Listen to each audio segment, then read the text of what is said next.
Olá pessoal, professor Evandro aqui. Hoje nós vamos gravar a segunda parte da aula de sistema digestório, né? E vou pedir, como eu peço em todos os vídeos, que você já aproveite, pause um pouquinho, curta esse vídeo e que retorne para essa aula. Se você não assistiu ainda a aula de sistema digestório parte 1, por favor assista, né? Para depois seguir para essa aula, porque é importante. Falaremos então de faringe, mas lembrando que principalmente a primeira porção da faringe, né? Faringe já foi falado completamente em sistema respiratório, mas a primeira parte dela, a nasofaringe, eu dei um enfoque um pouco mais específico em sistema respiratório. Então, eu sugiro que você volte lá em respiratório, né, para dar uma revisadinha em faringe, principalmente na parte que corresponde a esse sistema. Mas vale lembrar que a faringe é um órgão que corresponde tanto ao sistema respiratório quanto ao sistema digestório. A gente viu que a faringe ela é subdividida em nasofaringe, em orofaringe e em laringofaringe. Né? Essa aqui é uma vista posterior daí da faringe, né?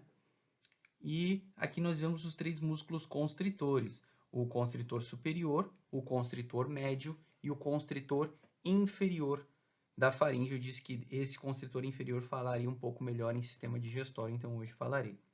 Bem, só relembrando com vocês, a nasofaringe ela se projeta até o final do palato mole. Nela nós encontramos o, o ósseo faríngeo da tuba auditiva, já expliquei a função dele lá em respiratório. Aqui nós vemos o toro tubário, que é essa elevação, a prega salpingofaríngea e posterior a ela nós temos o recesso faríngeo, esse recesso aqui. A orofaringe ela vai se projetar desde da porção inferior, né, do palato mole, lá da úvula palatina, até a altura da epiglote, alguns consideram ocioide. E nela nós encontramos aqui a valécula epiglótica, esse valezinho. Eu esqueci de falar de tonsila faríngea, né? Tonsila faríngea lá na nasofaringe, que é tecido linfático, né? A gente viu que quando ela aumenta, inclusive, dá aquela condição conhecida como adenoide, né? Volta lá em respiratório, que você vai entender bem. Então, aqui na orofaringe nós vemos valécula epiglótica. Vale lembrar que a orofaringe daí já é via digestória e respiratória, tá? Passa alimento, mas passa ar também. E a região inferior aqui é a laringofaringe, que vai se projetar desde o ocioide ou a epiglote, né? Depende muito da literatura, até a borda inferior da cartilagem cricoide. Então, essa estrutura aqui, essa região aqui, é a laringofaringe. Nela nós encontramos a epiglote, nela nós encontramos a prega-área epiglótica e nela nós encontramos aqui esse recesso piriforme que eu falei para vocês que passa um nervo na profundidade dele, que é o nervo laringeu superior. Nós vimos isso lá em respiratório. Vale lembrar o quê? Que essa laringofaringe ela vai ser um divisor. A laringofaringe ela se comunica anteriormente com a laringe, que é via respiratória, e inferiormente com o esôfago, que é via digestória. Então, quando eu estou respirando, a epiglote ela fica elevada, assim, permitindo a abertura, a comunicação da laringe com a laringofaringe. Então, o ar tem condições de entrar e tem condições de sair, né? Se for pela boca, a mesma coisa, né? Entrar e sair. Agora, quando eu vou fazer uma deglutição, né, quando eu estou engolindo, seja saliva, seja água, seja um alimento, a minha laringe sobe, né, e a epiglote aqui, ó, ela desce, ela fecha, ela baixa, formando um portãozinho aqui, ó, e fechando a comunicação entre laringe e laringofaringe. E o alimento, então, através de contração muscular, né, língua, constritores aqui da faringe, ele vai ser empurrado, ó, para o esôfago e através de movimentos peristálticos esse alimento vai ser direcionado lá para o estômago. Falando em esôfago aqui, o que nós observamos? Ó? Que o esôfago ele é um órgão tubular, né, e muscular. O esôfago ele possui uma porção cervical, ele possui uma grande porção torácica e uma pequena porção abdominal, então ele cruza pescoço, tórax e abdômen, né? Ele cruza o abdômen só para desembocar lá no estômago. E vale lembrar que o esôfago ele tem uma diferença, né, na sua constituição quando comparamos com outras vísceras ocas. Exemplo, o estômago, o intestino, eles são constituídos anatomicamente, não histologicamente, né, mas anatomicamente por 4 camadas, da mais interna para mais externa, o que eu tenho? A mucosa, como sendo mais interna, depois por fora dela a submucosa, por fora ainda a muscular e por fora ainda a serosa, que na grande maioria dos órgãos é feita por peritônio. O esôfago não possui serosa, ele possui uma mucosa, uma submucosa e uma muscular como estrutura externa. Está aqui, ó, a camada muscular, que na verdade ainda é subdividida em duas camadas, tá? O estômago ainda tem uma terceira, mas enfim, ó, eu vejo aqui uma camada de músculos, né, longitudinais, fibras longitudinais, então camada longitudinal, e uma camada circular, né, que é mais interna do que essa longitudinal, a gente observa por essa janelinha aqui. Bem, vale lembrar o seguinte, que eu falei para vocês anteriormente dos músculos constritores da faringe. E o constritor inferior da faringe, que é esse músculo aqui, ele é subdividido em duas porções. A porção tireofaríngea e a porção cricofaríngea. Essa porção cricofaríngea do músculo constritor inferior da faringe forma uma constrição e forma o chamado esfíncter superior do esôfago. Nem todos os livros descrevem ele, tá? Mas é como se fosse uma válvula que não sei ao certo o quanto que ela é funcional, mas está aqui o primeiro ponto de constrição. Essa constrição ela é fisiológica, tá? Ela é natural.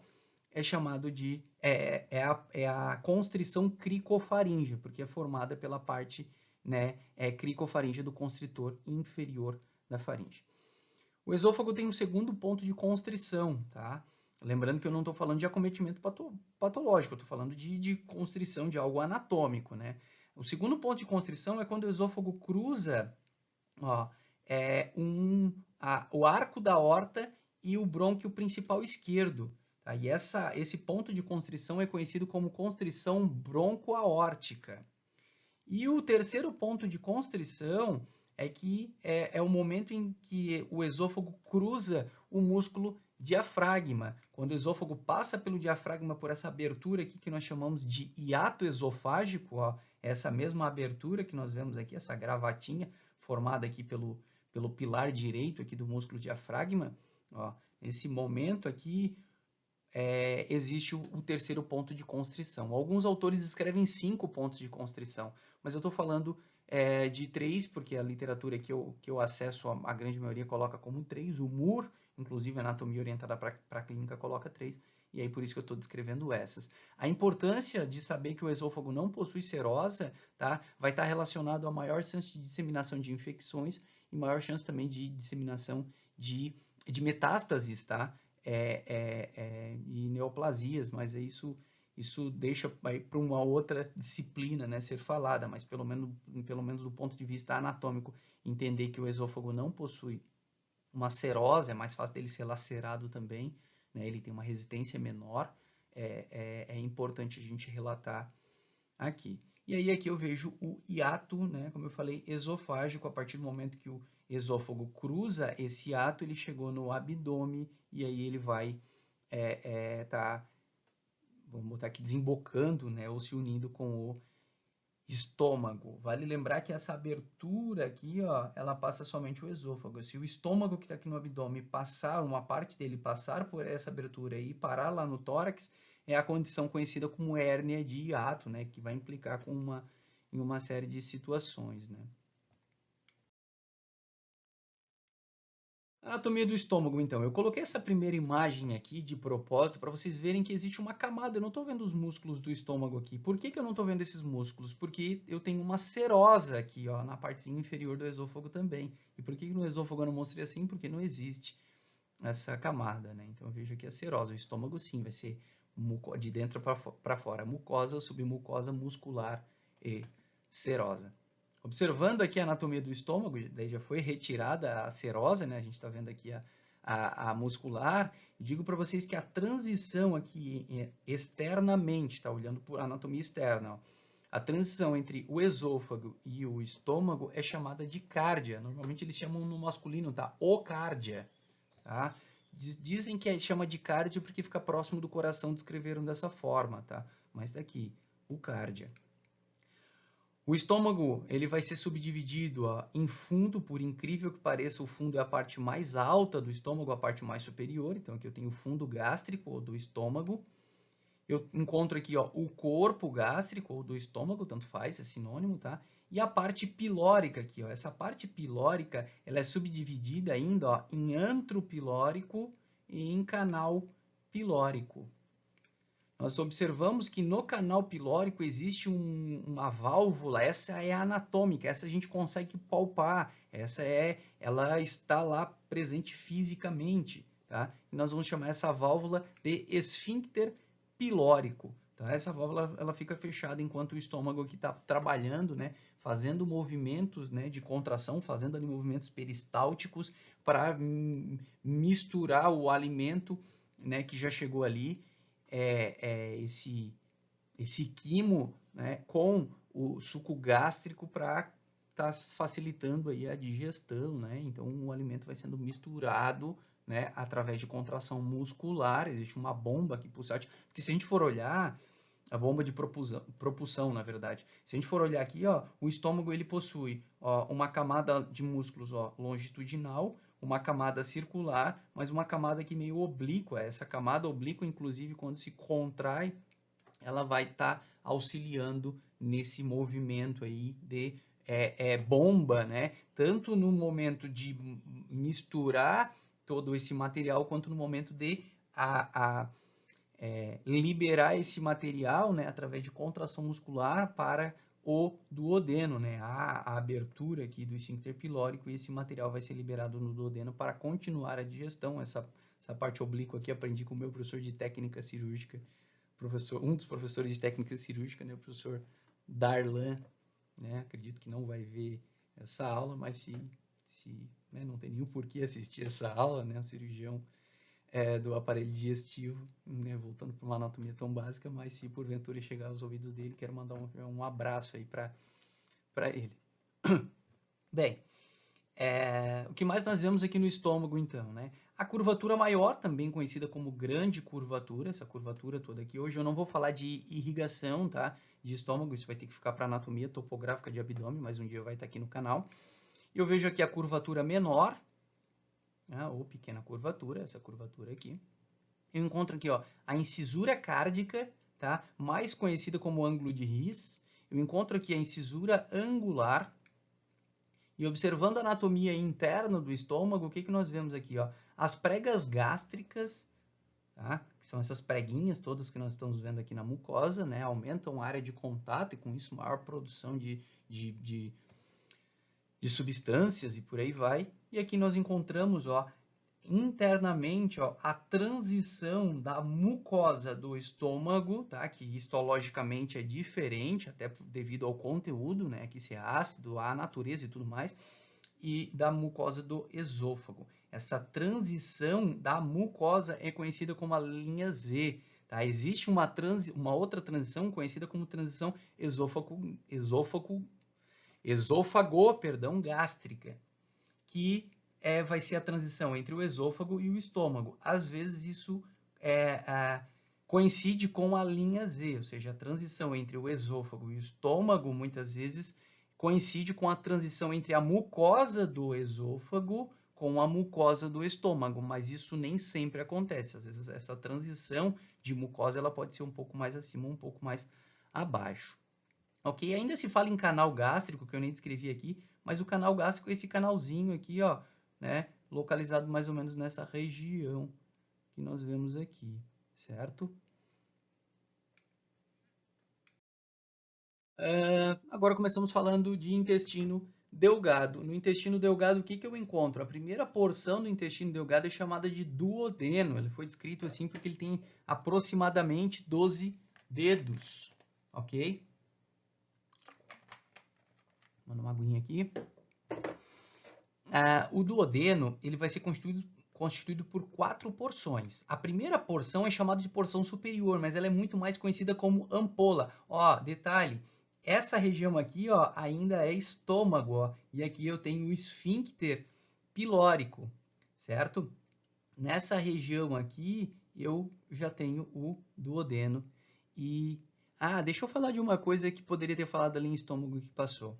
Na transição ali entre o esôfago e o estômago, ali na região da cárdia, tá? Existe um esfíncter, uma válvula fisiológica, ela não é anatômica, eu não vejo ela ali presente, tá? Que ela é bem complexa e que é chamada de esfíncter inferior do esôfago. Qual é a função dessa válvula? Permitir a passagem do conteúdo do esôfago para o estômago, mas não permitir o retorno, né? Permitir um fluxo, mas não permitir um refluxo, porque quando o conteúdo volta, esse conteúdo retorna com o ácido clorídrico que é produzido lá no estômago. E isso irrita a mucosa do esôfago, né? Dá a chamada pirose, né? A queimação, porque a mucosa do esôfago ela não está adaptada para o mesmo pH que o estômago recebe, né? Produz lá através da produção desse ácido clorídrico aí do HCl. E a anatomia e fisiologia ali ela é bem complexa, tá? O, o pensamento ali que o diafragma faz sobre a região, a transição ali entre esôfago, né, região inferior do esôfago ali, o estômago, acredita-se que auxilia em manter essa estrutura fechadinha para impedir o retorno, mas também as fibras musculares circulares que ficam ali entre o fundo gástrico e o esôfago também contribuem. Tá? E em algumas pessoas, muitas vezes, essa válvula fisiológica ela não funciona como deveria. E aí o conteúdo volta. Isso depende existem N motivos, né? Existe uma disciplina gigantesca, né? De especialidades médicas e tudo mais que lidam com o sistema digestório, um sistema muito complexo, mas falando aqui a grosso modo, né? São N os motivos, mas quando retorna o conteúdo, você chama isso de refluxo gastroesofágico. Então, eu não poderia deixar de falar aqui do esfíncter inferior do esôfago, embora ele não seja anatômico, como o esfíncter pilórico, ele seja somente fisiológico, somente funcional, mas ele existe e funciona. Certo? Então, voltando aqui para o duodeno, eu vejo a porção superior, que é a ampola, a segunda porção, que é a porção descendente, essa porção descendente ela é importante, porque vai ter uma abertura aqui que eu vou falar na próxima aula, mas vai chegar muito conteúdo aqui. Depois eu vejo aqui a porção horizontal e uma porção ascendente, tá? Essa porção ascendente ela vai terminar em uma curvinha abrupta. Ó. Essa curva ela vai marcar a transição entre a primeira porção de intestino delgado, que é o duodeno, e a segunda porção, que é o jejuno. Essa curvatura aqui nós vamos chamar de flexura duodeno jejunal, mas que na prática ninguém fala dessa forma. Eu quase não coloco epônimos aqui, mas alguns eu preciso colocar. E esse é o ângulo de Treitz. Tá? E essa transição, esse ponto, ele é extremamente importante porque é aqui que vai diferenciar o que é parte alta do trato digestório e o que é parte baixa. Exemplo, se o paciente tiver uma hemorragia digestiva e for antes, proximal ao ângulo de Treitz, ou seja, antes do ângulo de Treitz, se for no duodeno, né, se for no estômago, no esôfago, a gente chama de hemorragia digestiva alta, porque foi antes do ângulo de Treitz. Se for após o ângulo de Treitz, né, após a flexura do duodeno jejunal, nós vamos, né, se for, por exemplo, no jejuno, no ilho ou no intestino grosso, no reto, chamaremos de hemorragia digestiva baixa. Então, essa transição, ela acontece exatamente aqui. E essa flexura, ela é formada porque existe um músculo que vem aqui, ó, também do pilar direito do diafragma, ó, que é o músculo suspensor do duodeno. Alguns chamam de músculo de Treitz, alguns chamam até de ligamento.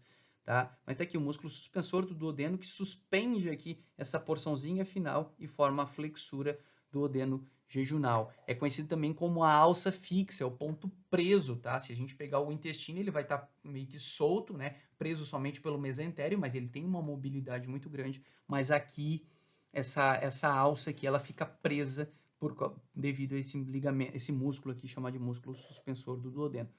Vale lembrar que o duodeno vai estar relacionado à digestão, grande parte de digestão acontece no duodeno, mas também de absorção, né, de nutrientes. A maior parte da absorção de nutrientes acontece no duodeno. Seguimos aqui então. Jejum e ilho. Bem, O nosso intestino delgado, ele possui alguns metros, a literatura às vezes coloca 4, 5, 6 metros, tá? São alguns metros. O que é importante a gente saber? Que o duodeno tem em torno aí de 12 dedos, né? 12 polegadas, em torno de 25 centímetros. E a outra parte, ou seja, os outros metros, né? Vamos botar aí os outros 5 metros, 5 metros e meio por aí, vai ser constituído aqui pelo jejuno e pelo ilho. A sequência aqui vem, ó, jejuno como sendo constituídos por 2/5 do intestino delgado, tá? E depois que eu passo aqui por 2/5, né, vamos considerar o seguinte, 2 metros, né, eu tenho aqui, ó, o ilho, que vai ser constituído aí por 3/5, né, vamos considerar assim, 3 metros. Bem, e o ilho, aí o que acontece aqui no jejum e ilho? Digestão e a parte proximal aqui do jejum e digestão, né? Depois aqui fica mais absorção mesmo. A absorção de nutrientes é aqui lá, através lá das vilosidades, das microvilosidades que nós vamos estar obtendo, né?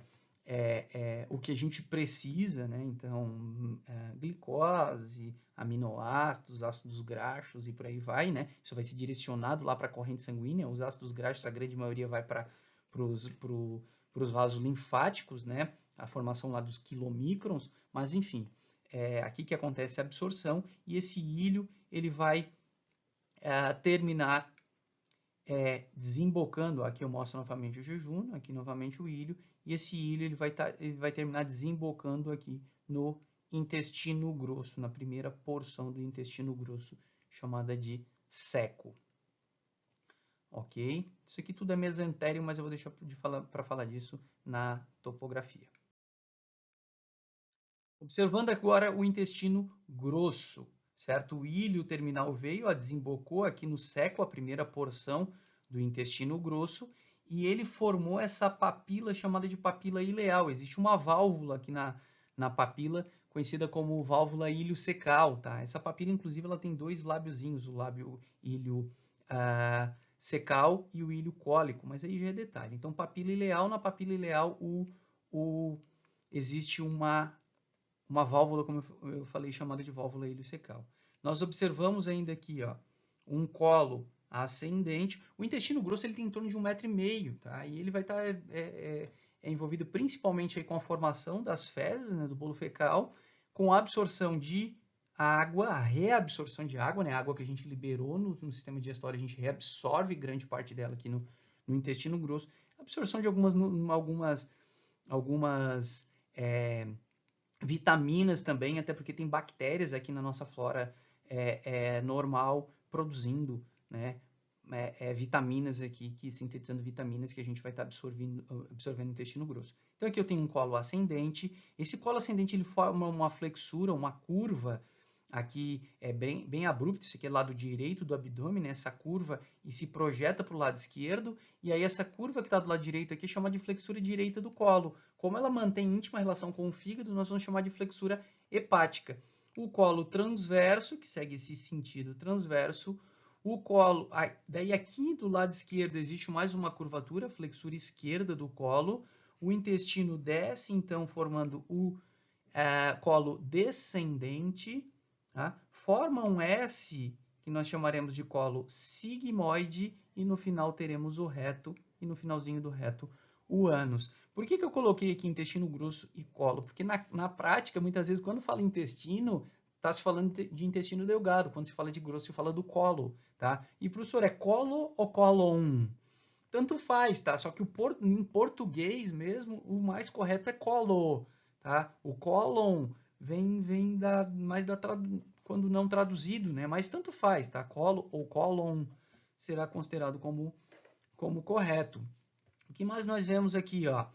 Que existem as tênias, eu já vou falar na sequência, mas esse encurtamento do intestino, tá? Que inclusive a tênia proporciona, que é uma faixa fibrosa, formam saculações, ó. Então o intestino grosso ele é todo saculadinho, ó.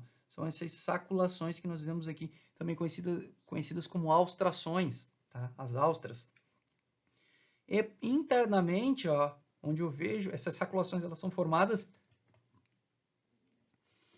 por essas pregas semilunares. Então, aqui eu tenho pregas em meia-lua, formando o que forma essas saculações.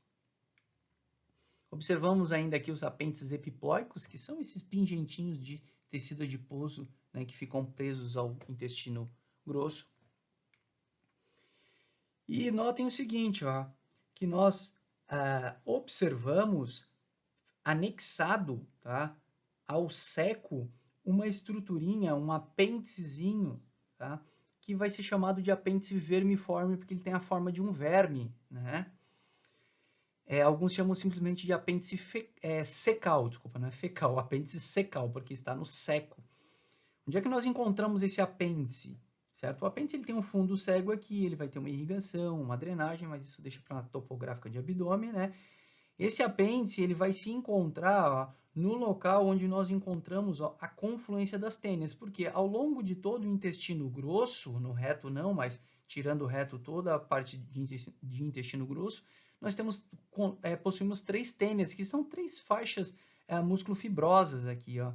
Essas faixas elas vão acompanhar o intestino grosso, né, o colo, e no ponto de encontro delas nós encontramos, né, na confluência das tênias nós encontramos esse apêndice vermiforme. Quando esse apêndice inflama, isso acontece por diferentes motivos, né, você tem a condição denominada como apendicite, né, a inflamação do apêndice vermiforme, e esse apêndice ele tem que ser muitas vezes, né, removido cirurgicamente. Uma apendicectomia é realizada, né? A literatura descreve que a função desse apêndice é linfática, é imunológica, né? Porque no apêndice eu tenho ele é rico em tecido linfático ou linfóide, né, associado à mucosa, certo? Observem o seguinte, ó, que o seco ele vem, ele desemboca aqui no reto e o seco até o seco, desculpa, o sigmoide, não é seco, o sigmoide, o seco está aqui embaixo, tá? Perdão. O colo descendente, ó, o sigmoide vem e ele desemboca no reto, e esse colo sigmoide, tá? Ele ainda possui as vilosidades, ó. Quando chega no reto, acabam-se as vilosidades, ó, o reto ele já tem uma mucosa lisa, e as tênias do colo que estavam envolvendo o sigmoide, né, tem 3 tênias, elas se fundem e abraçam todo o reto. Então, o reto não possui mais tênias do colo. O que mais nós observamos aqui? Ó? O reto ele vai possuir 3 pregas transversas. Essas pregas são conhecidas como válvulas de Houston. Tá? E elas têm uma importância anatômica, essa segunda válvula, pelo seguinte motivo. Essa segunda válvula está na transição entre a cavidade peritoneal, tá? e o infraperitoneal, né? Ou seja, o que é extraperitoneal. E lesões acima dessa segunda prega, segunda válvula de Houston, podem estar associadas aí, né, com infecções, né? Lesão aqui pode extravasar conteúdo lá para a cavidade peritoneal e levar aí a uma infecção, né, lá no peritônio. Isso pode cursar com agravamento do quadro, uma ascite, né, semelhante como se tivesse uma ruptura de apêndice, mas isso deixamos mais para a anatomia topográfica. Para finalizar aqui, ó, no ânus nós encontramos o esfíncter interno do ânus, esfíncter, válvula de contração voluntária, involuntária, o esfíncter interno do ânus, involuntária. Então, é o teu próprio sistema nervoso autônomo que controla a contração desse esfíncter, dessa válvula, e com isso você mantém, né, a continência fecal, ou seja, as fezes não são liberadas, e externamente eu encontro o esfíncter externo do ânus, e esse esfíncter externo do ânus ele é músculo de contração voluntária, ou seja, não é mais o sistema nervoso autônomo que controla, você controla esse esfíncter racionalmente. Então, quando você tem se concentra e contrai esse músculo contraído, né, esse esfíncter externo do ânus contraído, você, mesmo que tenha vontade, né, mesmo que esteja precisando, consegue manter essa continência. Mas vale lembrar que isso não é bom. O ideal é que sentiu, vontade, veio um reflexo, né, para defecação, que você encontre um banheiro e que o faça, né, e não fique retendo as fezes. Bem, por hoje era isso, a aula ficou meio longa, né, quase 30 minutos de aula, mas era um conteúdo importante, um conteúdo relevante, e na próxima aula a gente continua com o sistema digestório, e aí eu vou conseguir falar para vocês de outros órgãos anexos, a gente vai falar de fígado, a gente vai falar de vesícula, né, a gente vai falar de pâncreas, e aí tem como falar de vias biliares e tudo mais. Obrigado pela atenção, né, um grande abraço, e né, amanhã é Páscoa, então hoje é sábado, né, então hoje é sábado dia 11, então, uma boa Páscoa para vocês. É sábado, dia 11, né, de 2020. Não sei quando, né, por quanto tempo esse vídeo vai ficar no ar e quando você vai estar assistindo. Então, uma excelente Páscoa para você, né, que fique bem, que curta a sua família, que faça uma reflexão, que aproveite o momento, e até a nossa próxima aula. Até mais.